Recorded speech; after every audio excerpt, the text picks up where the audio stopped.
Thank you for joining today's CFDA Industry Insights conversation with George Dotterman, who is the president of Valiant Technology. Today, George is taking us through the very important information a business, whether you're big or small, needs to know about in order to keep yourself safe and prevent cyber attacks. So welcome, George, and thank you for joining us today. Thanks, Sasha. Glad to be here. Appreciate it. So my first question for you is any online business, whether you are big or small, at risk, and what are cyber criminals targeting? That's a great question. Any business that has any kind of connection online is at risk. So much of our work and our business is conducted through the internet, through connectivity, emails. It just becomes something that's so valuable to criminals. And what they're targeting is any piece of data you have. And a lot of it could be things that you may not think is important. It could be just your staff's email addresses, social security numbers, your clients' contacts, all the things, your proprietary information. Everything you have has value to cyber criminals. And if it's not necessarily valuable to them per se, it's valuable to you because you don't want to lose access to it. So that's the other threat, is that they can take away your access. So yes, you absolutely have to treat it as if it's some of the most important things you have in your business. So is it valuable for a company to establish their own protocols in advance on how to handle cybersecurity? And to that point, where should they begin? That's a great question. It's really important to start preparing before an event and start putting down basically what things do we have that are valuable both to us and potentially to our customers and to our staff, and really put together. And there's a lot of frameworks out there that are kind of complicated and fancy, but the reality is it starts with just doing a brief exercise of saying these are the things that we have that are important to us that we need to do our work. And sometimes the things are not so obvious, but maybe like a payroll system is only used by one person, but that payroll system has an impact on everyone because they can't get paid. So there's a lot of pieces of that. A lot of it's just putting down all the things you have that are valuable. And that's a great place to start. If you want to get more advanced, I would definitely work with a security practitioner to kind of start developing a more formalized practice. But you can start today just by, as I said, just by having some sense of what you work on day in, day out. That's just a great place to start, and start thinking how you protect it. So other than you, your wonderful team, and the services at Valiant Technology, what types of services should companies and businesses be using to keep their online businesses safe?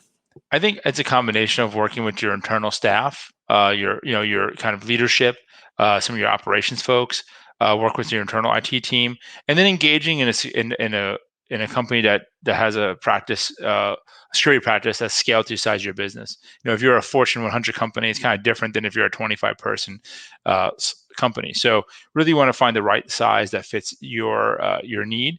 And really what they want to do is you want to start going through all the pieces. I said, you start with the kind of inventory, understand what's happening in the business, kind of building scenarios and culminating in a set of policies and a set of procedures that will keep you safe, training, all these ongoing things where you start putting together a comprehensive thing that's not just an IT function, but as much a function of the business, just as if you're working with your inventory system or working with your accounting package. It's really important that's baked into the everyday operations of the business.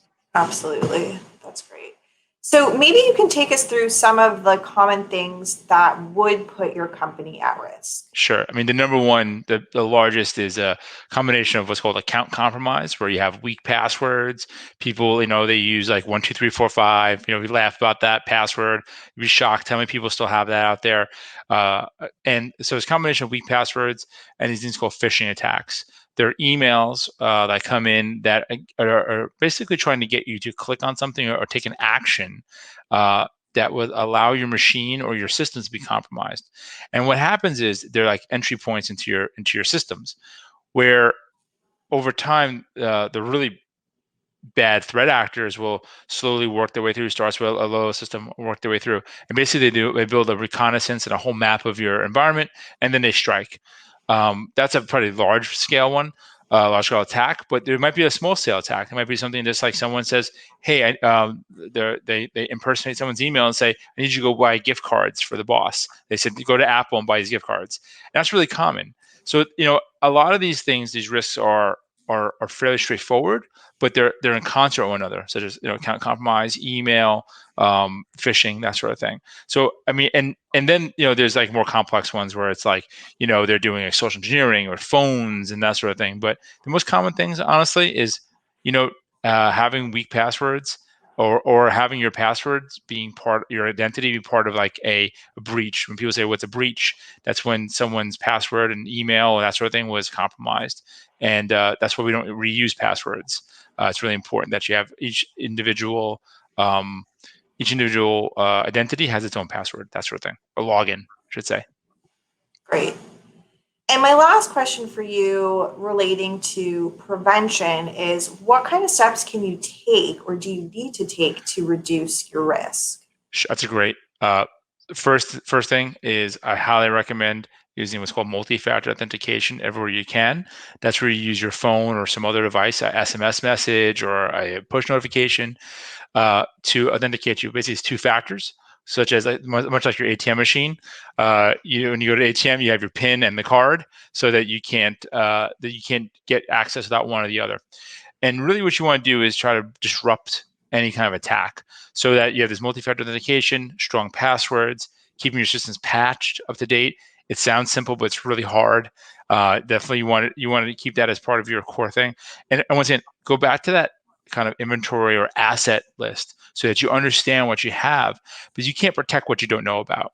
I think that's a really important piece. And it can get more complicated, more nuanced than that. But if you follow some of these basics, it'll give you a lot of great value for some basic work to get done. This is all super, super valuable information. Thank you so much, George, for All joining right. us today. And if you are interested in learning more about cyber attack prevention, please follow the links below for additional information from Valiant Technology. And if you're interested in learning more about how to take action, join us for our next conversation with George. Thanks a lot, Sasha. Talk to you soon. All right. Bye now.